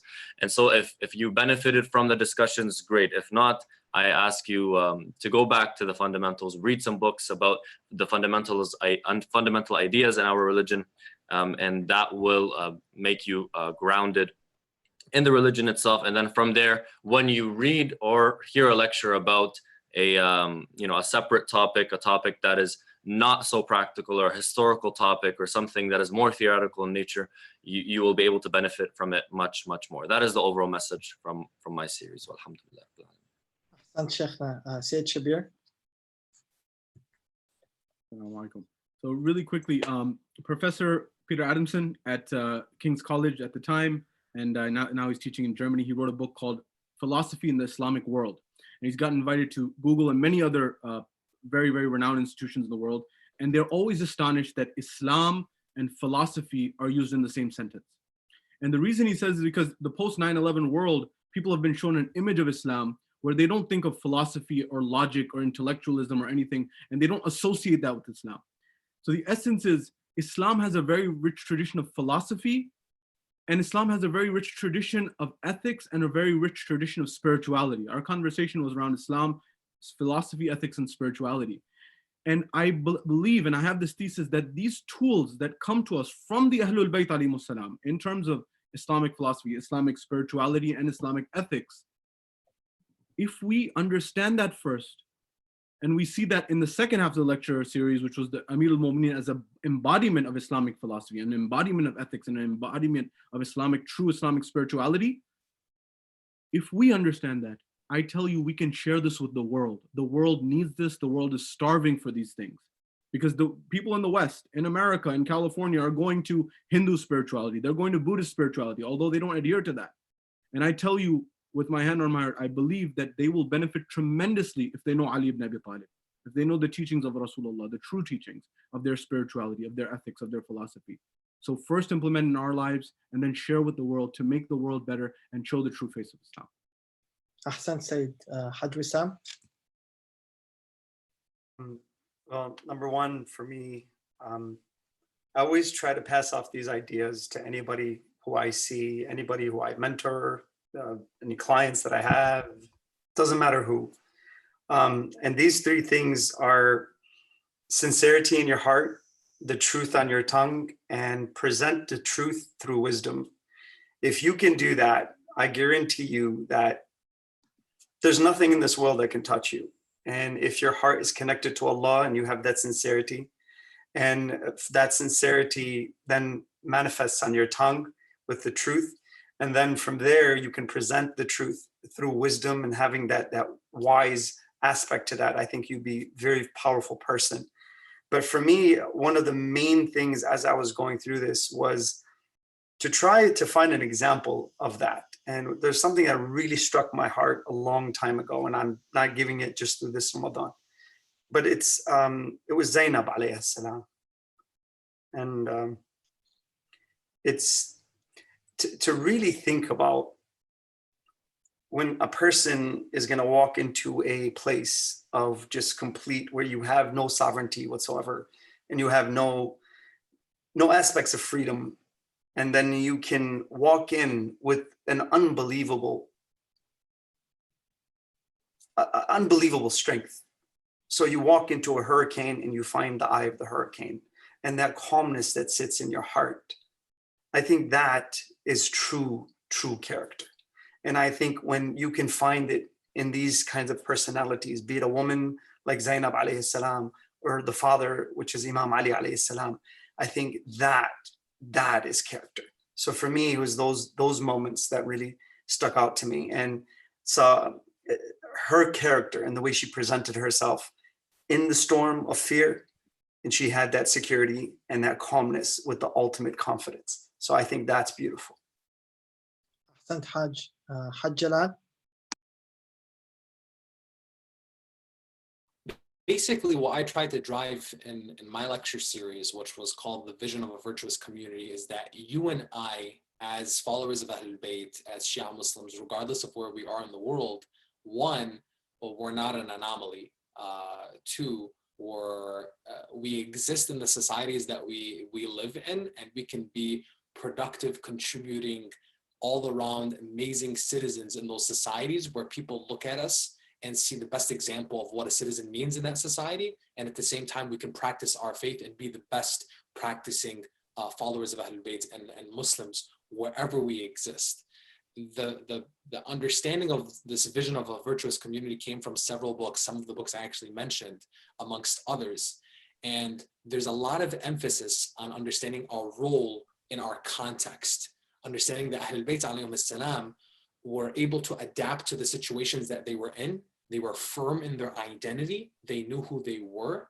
We, as followers of Ahlul Bayt, are firm in our identity. We know who we are, but we have an understanding that we can adapt, and we are conscious of those who are around us. So discussions, for example, on taqiyya was had, a very transparent conversation on what taqiyya means, what taqiyya and mudaratiyya means, our involvement in the systems of governments that we work in, understanding that from Ahlul Bayt to the prophets that came before them, their involvement in government and their ability to work within systems, even with those that oppress them, instead of necessarily being ones who wreaked havoc and wanted to flip the switch on everything else, but instead were able to be ones who brought betterment and reform in whatever context that they were in, as opposed to other ideologies and other thoughts. Ahsantum, Haj Jalal, and thank you to all the panelists as well for those reflections. We have about 20 to 30 minutes before the program concludes, so we're just going to try and field some more questions. So if anyone has any other questions that they'd like to, and they're itching to ask our speakers, then please do text in on the phone numbers on the posters, message in on the social media, YouTube, Facebook as well, inshallah. I thought I'd just add as well, in addition to the books that the brothers mentioned, there's a couple of other ones I thought that are worth mentioning. We have, for the month of Ramadan, it's especially pertinent, Begin with Praise, which is inspirations from Dua al-Iftitah by Sayyid Munir al-Khabbaz, and likewise by Sayyid Munir, we have the Mehdi, which is an excellent book and one which I'd highly recommend for everyone to read.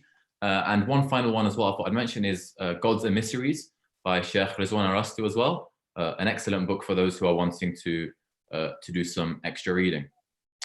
I have a question here, and mashallah, the questions have been coming in from all over. We have questions from Birmingham, London, Manchester, Leeds, LA, Toronto, New York, Dubai. So mashallah, the questions are coming in from around the world.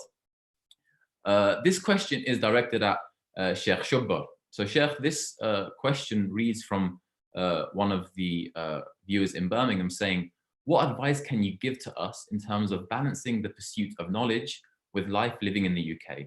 Do I need to travel to Hawza to achieve this, or can I do it within my daily life? Bismillah ar-Rahman ar-Rahim. It depends what you want to achieve. Because, of course, the believer has to have knowledge, the believer has to gain knowledge, and it's knowledge. I often say, I mentioned that it was the beauty of Yusuf alayhi salam that got him into the prison, but it was his knowledge that got him out of it. If you read the story of Nabi Yusuf alayhi salam, the reason why he was able to get out of the prison was his knowledge. So everyone needs to study. Everyone needs to gain knowledge. It depends on where that person wants to reach. If they, for example, want to be a scholar, that is a separate discussion. If they just want to be a believer in the way that a believer should be, you know, filled with the knowledge of Ahlul Bayt and their religion, that's a different discussion. So it depends. I don't know if he's mentioned, or if they can ask again so that we can answer based on that. Because yes, you know, for ulama as well, if a person wants to be what level of a scholar, how should they study? Each has their own etiquette. But generally speaking, just so that we give the brother something, or the sister, again, I made the same mistake. Just so that we give them something, Amir al-Mu'mineen alayhi salam has a very interesting narration where he says knowledge cannot be gained except for through these things. He says kathratul su'al, you have to ask a lot of questions. Kathratul ishtighal, you have to be very busy, always busy with knowledge. He says tathhirul af'al, your action should be pure. If you commit sin, it's harder for you to gain knowledge. He says tawakkul dhil jalal, you should rely on Allah subhanahu wa ta'ala, and he's the one that will give you knowledge. And the last one, he says khidmatur rijal, to be in the service of people of knowledge, of ulama. That inshallah will allow knowledge to enter into all of our hearts. Ahsantum Sheikhna. Wonderfully put.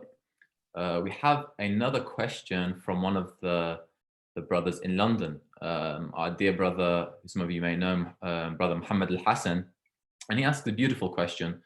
And his question is this, and maybe I'll put it out in the open, and whoever wants to answer this, or maybe we can have a few on the go, because I think it's more of a discussion is needed for this. He says, a hadith from Imam Ali says that the remedy is within ourselves, and to find it, we only need to reflect. What is this reflection consisting of? How do we reflect? How do we do it? What should we be doing? Is it contemplation? Is it a physical action we need to do? Sometimes when we're trying to sit and think, you know, our mind wanders away. So what is this reflection, and, you know, how do we achieve that? I'll throw this, you know, out there, and we'll see, inshallah, who wants to take a first crack. Brother Jalal is itching for the answer. Bismillah, tafadhal, Brother Jalal. I just want to say, hey guys, this is where it's at. This is the core of everything we're talking about. So I'm not gonna be the first person to talk. Maybe if I start off the discussion very quickly. There is a chapter in Wasa'il al-Shia. Wasa'il al-Shia is initially a book on jurisprudence, ahadith, and narrations to do with jurisprudence. And the ulama, when they want to analyze, you know, fiqhi subjects and issues, often they look at Wasa'il al-Shia compiled by Al-Hurr al-Amili. But in one of those volumes, there's a discussion on al-jihadun nafs, or struggling against your own carnal desires. And there's a number of maraji alive today that give advice to the believers to read the akhlaqi riwayat in that chapter. And it has been translated into English. A number of different hadith to do with akhlaq and morals and the nafs and the soul and this and that, within which it is mentioned, actually at the beginning of that chapter, where Imam Sadiq salawatullahi wa salamu alayhi says, and I mentioned this in one of the lectures actually, that you were told of the illness, you were told what the cure is, and you were made the doctor of your own self, but still you don't treat yourself. I.e., you were told that these are the problems that you need to stay away from. This is what you can do to cure those problems. And you were given the capability and the capacity and the power from Allah subhanahu wa ta'ala to deal with them, but you don't do so. And so what the ishara was from Amir al-Mu'mineen alayhi salatu wassalam is, when you reflect, one of the ideas of that reflection is you understand your nawaqis, your shortcomings. You understand what things have you performed that you shouldn't have. What things do you have within you that take you further away from Allah subhanahu wa ta'ala? And so reflection allows you to understand those things so that then you can get rid of them. And I'll leave you with an example, and then the brothers can inshallah pitch in. The body feels pain. this pain is actually a blessing from Allah subhanahu wa ta'ala. Because when I feel pain, it tells me, it's an indicator that I have a problem. If I didn't feel pain, how would I know that I've hurt my shoulder? How would I know that there's something wrong with me if I don't feel pain? Pain was a sign that I have some sort of problem, so I can go and treat it. The body feels pain, but the soul doesn't. It's not like, well, as soon as I have jealousy, I can feel a sort of pain in my soul. Or as soon as I have takabbur and I'm arrogant, I can feel it in my soul. The body doesn't, the soul doesn't feel it. So what I need to do with my soul is constantly reflect to understand where the illnesses are present, so that I can cure them. And that is one of the many understandings of this statement of Amir al-Mu'minin alayhi salatu wassalam.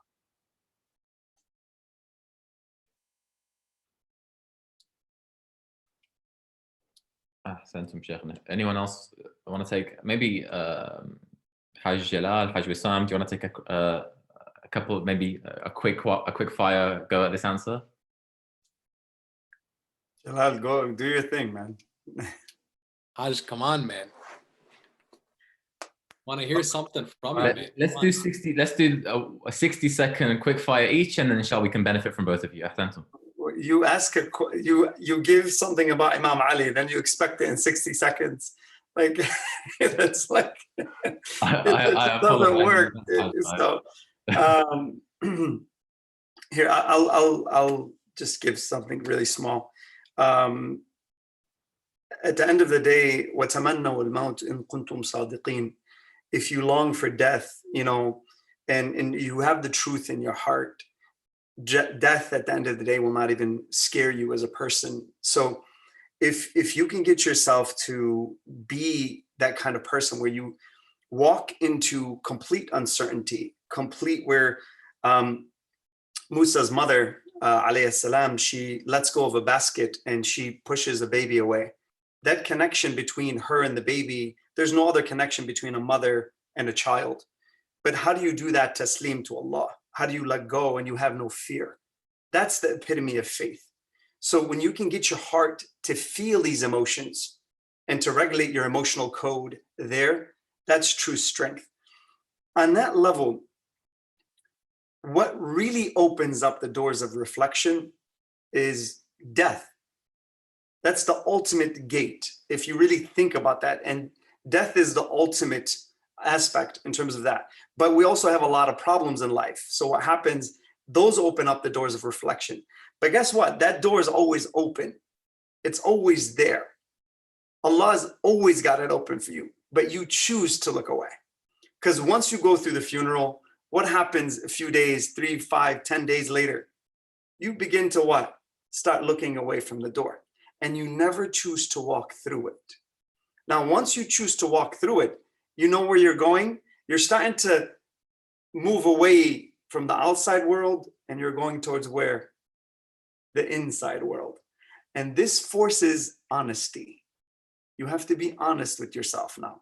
You can no longer rationalize and lie to yourself and say, you know what? I'm okay. Allah's going to forgive me. I'm just going to do this today. It's fine. He forgives everything. Allahumma, then you can recite, you know, Allahumma inni as'aluka bi rahmatika allati wasi'at kulla shay. You know a few things like that and khalas, it's okay. But on that, once you open up the doors of honesty and you become brutally honest with yourself, wal qawli bil haqq wa in az, to say the truth even if it's against myself. Now, if you start facing yourself there and you start looking yourself in the mirror, that can be really scary. I'm sorry. Imam Ali alayhi salam also says, he says, if you were to expose my faults to even the closest of people next to me, they would flee away from me. Sattar al-uyub. On that level, when you start entering the basement, here's what I would tell you to do. If you could do this, go to your basement at night about 2 o'clock in the morning, and I'll finish with this. It's pitch black downstairs. Don't turn on the lights. Walk a few steps down there. Watch a scary movie before you do that too. All right? If you could do that, great. Watch your sympathetic nervous system just ignite. And then walk a few steps into the basement. Just sit there. See what happens to your own physiology. Then if you can go further, good for you.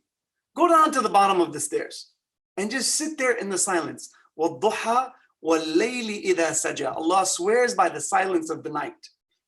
Sit there in the silence if you can, by yourself, 2 o'clock in the morning. Set your alarm clock tonight, see if you could do that. Okay. Then when you go down there, if you can sit there just for a little bit, this is a basement, not a grave. It's a basement. And for some of you might not even know what a basement is in terms of the UK, I'm sorry, but a basement is really underground. It's really dark, okay? So it kind of representation of a grave. But from there, then if you can, pray a 2 rak'ah prayer. If you can do that in the middle of the night, just wake up and just let your heart sink. And then really think about أبكي على خروج نفسي, and really cry about the things that you've done that are so wrong against your own self. And the end with this, in the Quran it states, قد أفلح من زكاها وقد خاب من دساها. الدس, الغش, is really, that's what that is the person who's what? غش نفسه. He's committed what? He's swindled himself as a person. So reflect on these things and you can take a position against yourself in that way. And you can get to the final verse. وَأَمَّا مَنْ خَافَ مَقَامَ رَبِّهِ وَنَهَى النَّفْسَ عَنِ الْهَوَى فَإِنَّ الْجَنَّةَ هِيَ الْمَأْوَى. Then hopefully you can seek that and gain that salvation. If you fear the state of your Lord, the positive fear, not the negative fear, you refrain the self from the regressive desires, then surely if you do that, then heaven will be your abode. Inshallah, we can all make it there. And if you do that tonight, please remember me to dua, okay? Because I gave you the idea, all right? Before we give it to Hajj Jalal, عفوا سيدنا تفضلوا. لا تفضل شيخنا. Afwan, when I was doing some preparation for my lecture, I did come across a hadith from Imam Sadiq alayhi salam, where he actually answers the question flat out. Your answers are amazing, Sheikh and Hajj. But طبعا there's no one like Imam Sadiq alayhi salam. So for the barakah, I'd read this riwayah with your permission, if that's okay. This is in Al-Kafi.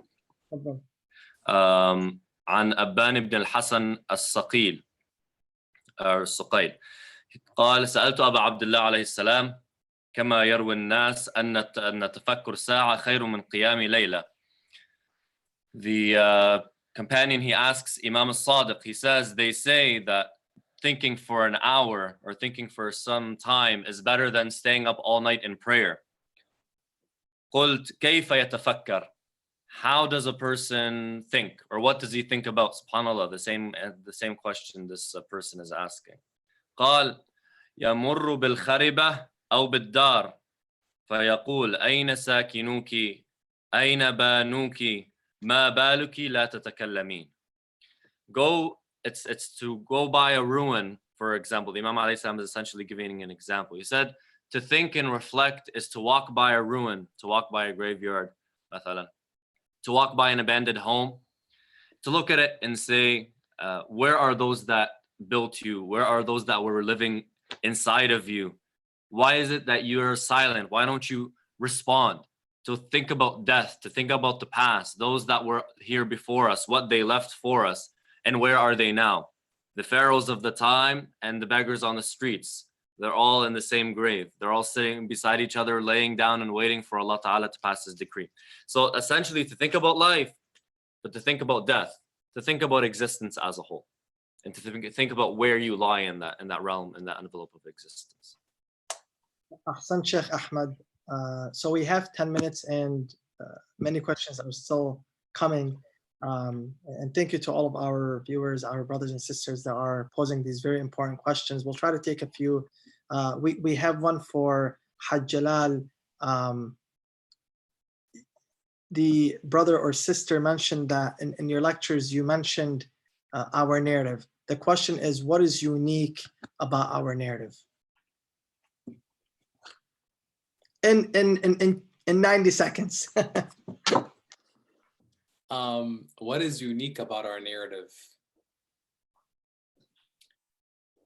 What's unique about our narrative is that it's blessed by Ahlul Bayt alayhim salam, blessed by the Prophet, and ultimately blessed by Allah subhanahu wa ta'ala. When it comes to our narrative and our understanding of Ahlul Bayt, it is one that is able to coexist in any society across the world. And that's one of the most beautiful aspects of it, one of the unique aspects of our narrative. And that's the way Ahlul Bayt lived. They were able to live at the center of a community, of a society that took away their rights, but at the same time, they would contribute to that society and protect the body of the religion that society was essentially not fulfilling all of its rights, but still was able to work within it and not dismantle it. From Imam Ali alayhi salam all the way to our living Imam. Imam al-Hujjah, peace and blessings be upon him, has gone into occultation for what reason? One of the many reasons being to continue to protect Islam from those who claim Islam, but at the same time want to destroy the tenets of Islam and those who represent the tenets of Islam, being the Imams themselves. That's the beauty of our narrative. And Ahlul Bayt, in that narrative, is that it is for them, for their followers, and for the rest of humanity. It's protecting the rest of humanity, even those who try to hurt them, harm them, destroy them, even though they don't even realize it. I'm going to chime in for 60 seconds, that's okay, from a secular perspective, to add on to what the beautiful answer Haji gave. Is that okay, Sayyidina? That's fine, says Shabeer. If I can also ask you a question that you can probably connect to this answer. Okay. How do you balance life between the connection with Allah and your professional life? If you could bring all of it together. I learned from you and Hajj Jalal. That's the answer to that one. And then I'll go to the second one, go back to that one. Ask them, that's more pertinent to them, inshallah. But on the secular aspect, a few names you have to know real quick so I can do this in 60 seconds. Plato, Aristotle, Farabi, and Karen Armstrong.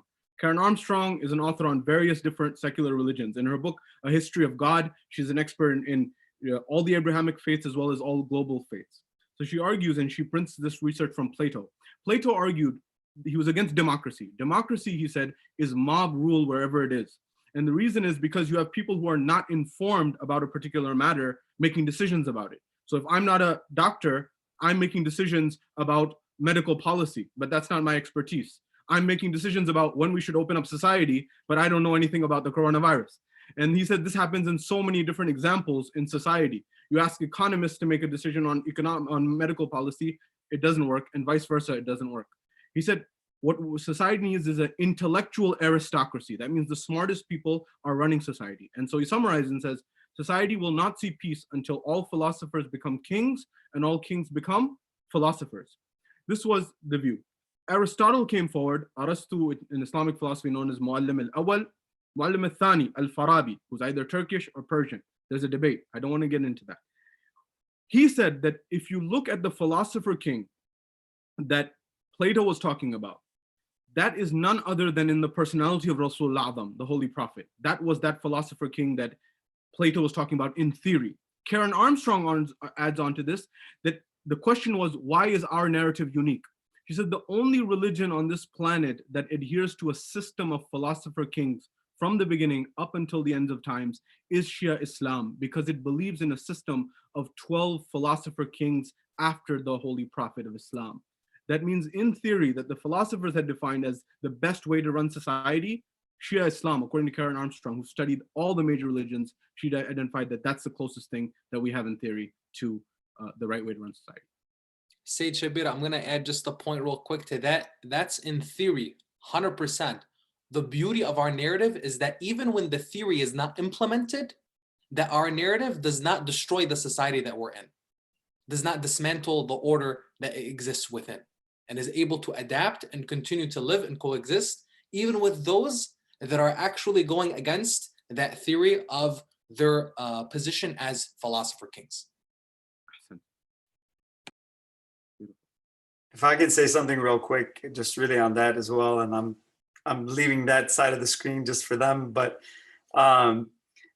overall, just really one simple word, it's Tawheed. No one can challenge us on the face of this earth in terms of Tawheed. Why? Because Imam Ali, the Imam, and Rasulullah sallallahu alaihi wa alihi, no one, if you can check that and go through history, search, do whatever you want, there is nothing more pure in terms of monotheism, in terms of the Ithna Ashari school of thought. There's nothing more pure in Tawheed than that.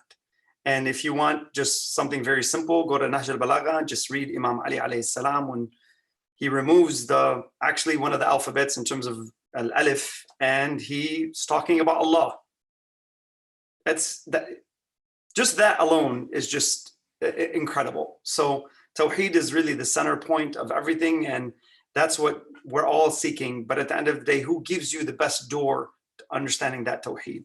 So I think that is the pinnacle of the whole discussion. Just a 10-second thing about, I didn't want to undercut the person who asked the question about how you juggle and balance and give him a more substantive answer.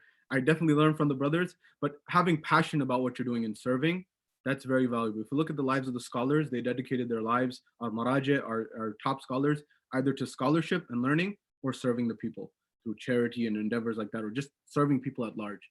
So develop a passion of serving and passion for what you do, and you'll go far, inshallah.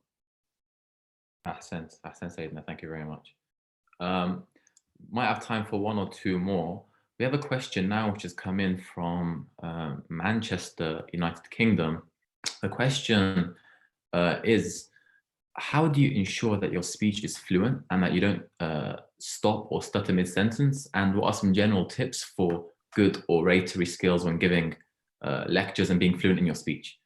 Can I give a 10-second answer to that? Yeah, Sheikh, I was going to go to you anyway, Sheikh, no, don't worry. So, well, I was just going to say, don't fast while you're lecturing. That's pretty much your best answer. That's your best bet.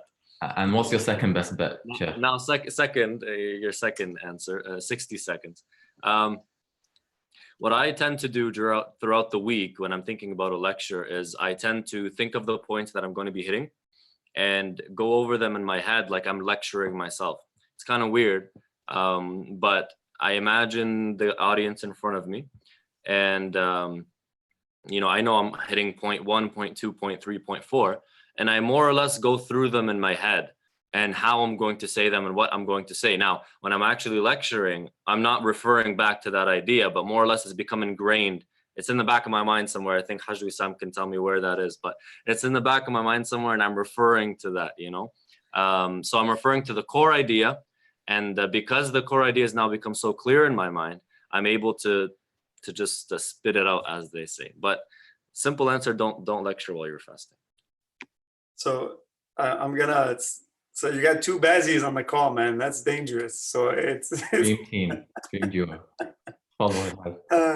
So overall, I'm gonna give you more of a scientific answer than the Sheikh. But overall, you have something where you have the control system and you have the automatic system in your brain. Bottom line. So there's something within sympathetic nervous system is your fight or flight system. So anytime you're about to present, that system is going to kick on. So what that system does, it's automatic. So it's under the autonomic nervous system, and that system, when it kicks on, it's getting yourself ready to fight or flight. So whenever you're about to present, you're going to be judged. How are you going to be judged? Your intellect is going to be judged. So that's fearful to a lot of people. Now, there's a 15-year Harvard study about intellect. That's one of the core aspects of an identity. So if your core is being judged, understand you're going to be nervous. And some people are actually more afraid of speaking than actual death. There's studies that are on that. So that's how much fear gets ignited. So let me give you a little bit about what happens and how the system actually works within your brain. So you have it's called the low road, and it's one of the theories, but it's called the low road, and it hits your amygdala and it hits your hypothalamus. And what that is, it's automatic. So right when you're about to get up, here's what happens to you, okay? Your heart rate is gonna go up. Your hypothalamus is like a thermostat. It controls your bodily temperature, okay? And everything that you do. When that happens, you're gonna start breathing heavy. Your palms are gonna sweat. You may start shaking. You can't even control your voice. So if that's what's happening to you, that's the system is turning on. It's natural, it's normal. Now, here's what happens. That's all automatic. It doesn't ask for your opinion. It just happens. It happens to all of us. And even if you're a primed speaker and it'll still happen to you. It just depends on the crowd sometimes. But we know how to shut it off. You know how to shut off that system in your brain. So what does that system do? That's automatic. It has to get permission and validation from what? Your conscious ability, which is your frontal cortex. Okay. When that happens, it has to get validation that there is a danger. Is my intellect really being judged? Now, you're walking up to the stage and you're about to give the speech. It's all about those moments. That moment that you're walking up, it's what you tell yourself.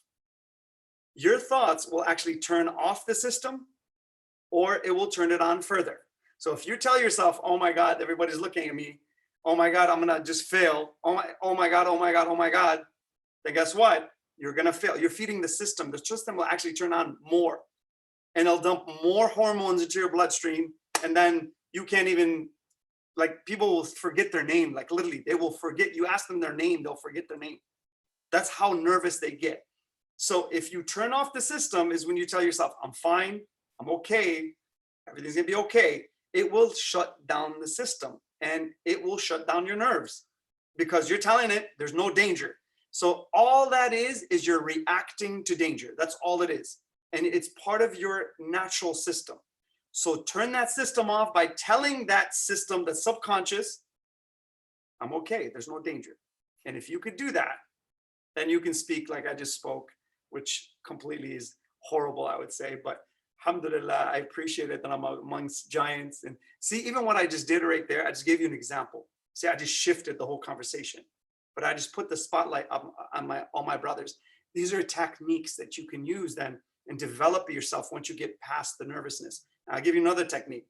Let's say I want to provide a really amazing point and I slow down my voice and I lower it. Now it's actually hitting a different part of your brain. And I know that. And your brain actually categorizes that as something very different. And now your emotions are different. And I become more intimate with you. And now I'm dancing with the audience and I got you. See how that it's these are all small little techniques. But it's incredible. We're still fasting, man. Come on. You're killing me, bro. It's just the ability to present. But what I tell you is, and to do that, just read the stories of Rasulullah sallallahu alaihi wasallam and the Imams alayhim salam. They were artists at this. They were incredible. And how they would take someone's heart who had absolute hatred towards them, and they would flip it in a second. That's what I study. I swear to you, that's my secret. I study that. When I see stories like that, and you see Imam Ali alayhi salam flip someone's heart 180 degrees in seconds. It's literally in seconds. And it's incredible. So study those stories. I would tell you, whenever you see that where there's a fearful situation, study, go into the story really hard, but look at the emotions that are there. And it's incredible what you could do. So again, forgive me if I took a little too long. I'm going to add 15 seconds. Okay, you can time me. These are the following tips. 1, don't talk about anything that you do not know. 2, own your knowledge. So make sure that you know what you're talking about and you own it. It's a part of you. It's you expressing your authentic self. 3, have a conversation. Don't give a speech. Don't give a lecture. Have a conversation. That's it. Hassan. Yes. Perfect. Then you can get to be that good. I must say, I took like 5 seconds to get it up. So, but we'll give him the benefit of the doubt. I think, inshallah, we've benefited so much from all of the respective panelists, the scholars, our brothers, Hajj. So thank you all so much for your input. Alhamdulillah, it's been a really beneficial program. We've seen lots of comments, lots of input. So inshallah, all the brothers and sisters viewing at home have benefited. not only from today, but from the entire month's worth of programs. And inshallah, I think we mentioned it at the start that if this is something that, the viewers find beneficial, then there's no reason why we can't, jump on Zoom every now and again to continue this kind of a different type of panel discussion. So Ahsantum all, thank you so much. I think it's just worth mentioning for those in the UK that you might have noticed that there was a united and unified Amal program which happened on the 3 Layal al-Qadr. And likewise, inshallah, there will be a similar program for the morning of Eid. So inshallah, on Monday morning at 9 a.m., from 9 a.m. till 10 a.m., there will be an Eid program which you can find live streamed on the various social media, Facebooks and sites of the individual centers, or you can check it out on the Mainstay Foundation's page. And as well, inshallah, links will be sent around to our website. This will consist of a dua nudba recitation, as well as an example of a salah led by Samahat Sayyid Fadl Milani as well. So please do join in that to continue and finish off the month with a great unification program. I think likewise, Sayyid Abathar, there's something similar happening in the US? Of course, we always have something. Of course. Brother Muhammad. So similarly, we have a Eid program, inshallah, that will take place Sunday morning at 9 a.m. Eastern, and will rerun every hour to accommodate various communities and community members across the country. 9 a.m., which will include Dua Nudba, Zat Imam Hussain alayhi salam, and the prayer followed by the sermons with respected Sheikh Muhammad al-Sa'di and also Hajj Nazar al-Qatari. Just a quick point here, of course, we are very grateful to have our scholars and our speakers here with us tonight. And we are also very appreciative to all of our viewers from all over the globe, especially the UK and the US.